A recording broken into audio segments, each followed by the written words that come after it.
Olá, meus caros, estamos aqui no nosso programa Filosofia e Cultura. Hoje eu gostaria de refletir sobre um tema que as pessoas não gostam de falar muito sobre ele, não, né? Mas no dia a dia eu tenho certeza que você já deve ter falado ou ouvido alguém dizer: eu não dou conta, eu não consigo. Eu quero, mas ao mesmo tempo parece que eu não quero. Ou seja, por que de fato nós muitas vezes dizemos: eu quero tal coisa, mas eu não consigo fazer? Isso não é contraditório? Não é paradoxal? Se você quer, por que você não faz?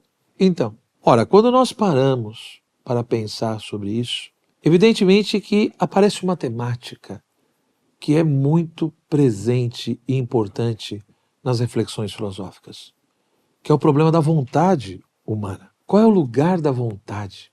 Qual é o papel da vontade? Qual é a relevância dela na vida do ser humano? Quando nós pensamos na questão da vontade, nós estamos evidentemente falando de um tipo de apetite, ou seja, de tendência, de inclinação na nossa vida. Então, quando eu digo eu quero tal coisa, é porque nesse querer pressupõe que eu tenha um certo conhecimento sobre aquilo, né? E a partir desse conhecimento eu vou me direcionar àquela coisa, ou eu vou rejeitar aquela coisa. Por isso que alguns autores definiram a vontade como um apetite intelectual, ou seja, é uma inclinação, é um desejo que pressupõe um conhecimento intelectual. Então a vontade, de fato, ela ocupa um lugar central na vida humana. Porém, é óbvio que, por um lado, o ser humano não é só vontade, evidentemente. Ele tem toda a sua sensibilidade, ele tem desejos, ele tem outros tipos de tendências e inclinações, e não só essa tendência volitiva, né, que é mais vinculada à razão. A grande questão é que, da mesma forma que não basta eu ter inteligência, mas eu preciso educar bem a minha inteligência, eu também não basta que eu tenha apenas uma vontade. Eu preciso ter uma vontade firme, resoluta. Eu preciso realmente ter uma vontade reta.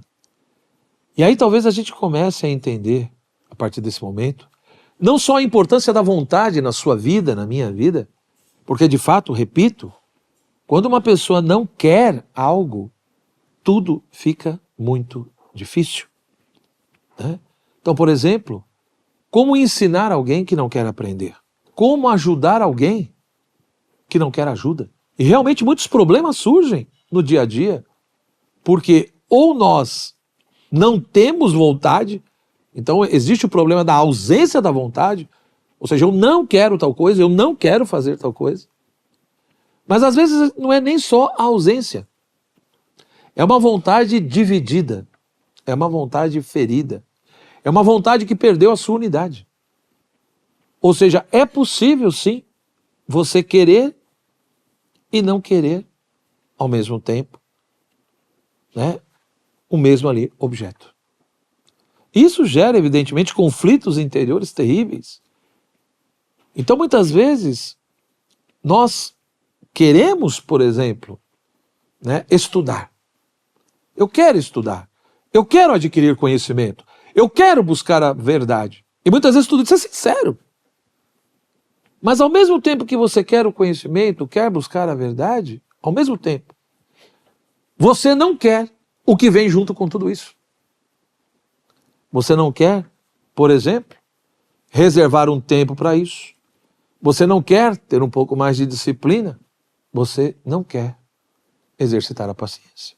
Então você quer o conhecimento, quer a verdade, mas não quer coisas que pressupõem e que estão junto com isso. Então vira o quê? Um querer confuso, e além de um querer confuso, um querer dividido, e tudo que é dividido faz com que perca o poder.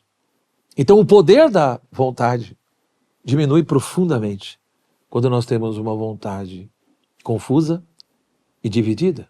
Mas é óbvio, você vai dizer, professor, mas tem coisas que eu quero e não consigo fazer, talvez também por outros motivos. Sim, primeiro é o mais simples de todos, né? Ou seja, querer não é poder.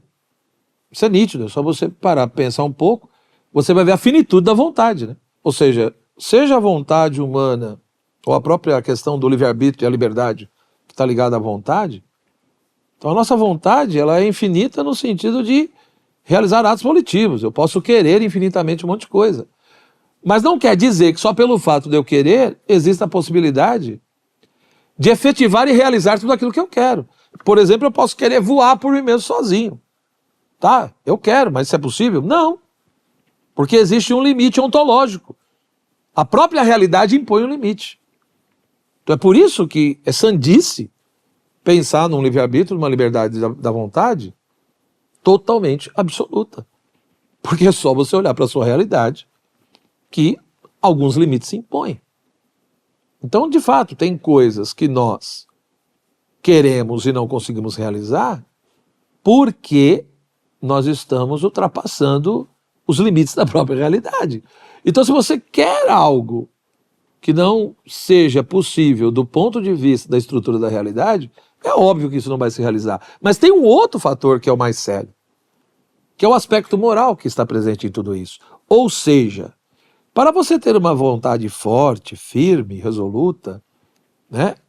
Evidente, tem que ser uma vontade unificada. Mas mais do que isso, tem que ser uma vontade reta. E isso pressupõe uma outra coisa, que hoje em dia, repito, não está na moda falar e as pessoas não gostam, que é o problema dos vícios. Ou seja, muitas vezes eu tenho uma vontade fraca porque ela é uma vontade viciada. E o que quer dizer isso? O que é um vício? Um vício é uma disposição permanente para fazer alguma coisa má e errada. Da mesma forma que a virtude é o contrário.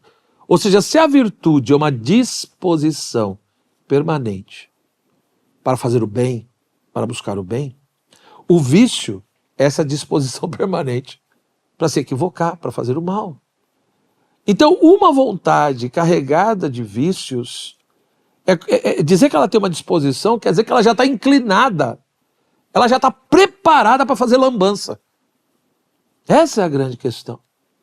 Então, muitas vezes, quando você diz, mas eu quero, mas eu não consigo, é porque no fundo você é safado. Essa é a verdade. No fundo, muitas vezes, a gente não reconhece e não admite que não é uma questão só de limitação, não é uma questão só de limites ou de dificuldades. É uma questão de vícios que a gente foi incorporando na nossa vida.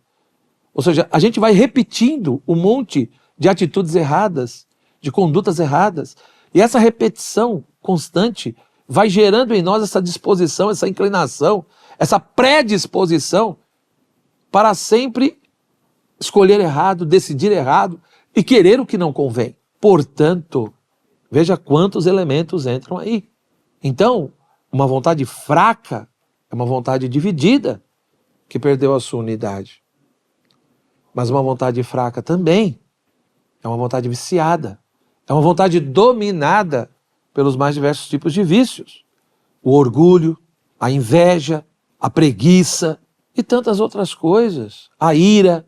Pode pegar aí os 7 pecados capitais, se você quiser, e tantas outras coisas. Ou seja, isso nos predispõe a escolher, tomar decisões extremamente inconvenientes e inadequadas. Portanto, se você quer realmente ter uma vida mais ponderada, se você quer conduzir a sua vida de uma maneira, um pouco mais equilibrada, você precisa buscar ter uma vontade reta e firme. E como que isso ocorre? Adquirindo virtudes. Ou seja, você tem que combater os vícios e eu combato vícios buscando virtude. Se eu tenho que combater o orgulho, eu tenho que buscar a virtude da humildade, por exemplo. Sempre combato um vício, tentando praticar e repetir a virtude contrária. Isso é fácil? Não. Por isso que, em primeiro lugar, as virtudes entram pelos olhos. Olhos e ouvidos, Procure conviver com pessoas virtuosas.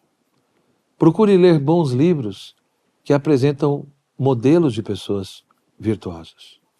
Procure ver filmes bons que apresentam atitudes virtuosas. Então, você precisa, repito, permitir que essas virtudes, esses atos virtuosos entrem pelos seus olhos.